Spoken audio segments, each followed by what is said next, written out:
All right, we're talking about CDD or 25K more. Education 101 with Kerin Realty. Okay, so let's say you're buying a house for $200,000, right? Now, when you get pre-approved for $200,000, you got to realize that the lender probably is not assuming that there's a CDD in there, right? So you're going in, you're thinking about buying a house, and you got approved for $200,000. Maybe there's wiggle room, whatnot.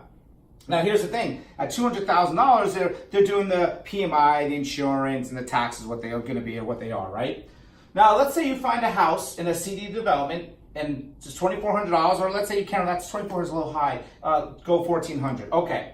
Well, on top of the whatever your price is with the your escrow and all that stuff, at $2,400, that's an extra $200 a month to live in a $2,400 CDD. And for $1,400, that's $116, right? So that's why if you're pre-approved for $200,000, your pre-approval actually goes down. So the house that you can really look for is like $50,000 less sometimes. So you might be approved for $200,000, but if you want to spend $200 less to live in that CDD, you might have to find a $150,000, $160,000 house.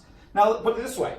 If I'm pre-approved for $200,000 and I can even go up to $225,000, it's give or take about $70. I mean, it's going to probably be a little bit more interest and whatnot, but that's still cheap. You're actually better off going up to $25,000 or more than just going into a CDD. And that's what I'm saying. Like, look, a CDD is great if the community has a lot to offer. I've seen some sick communities out there that you're like living in fantasy land, right?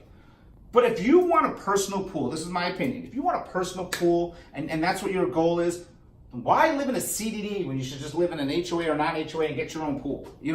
I mean, the CDD is usually there because it's a community center and a pool and all that. That's just my opinion, but that's the difference. You gotta understand, a CDD is gonna jack your thing up.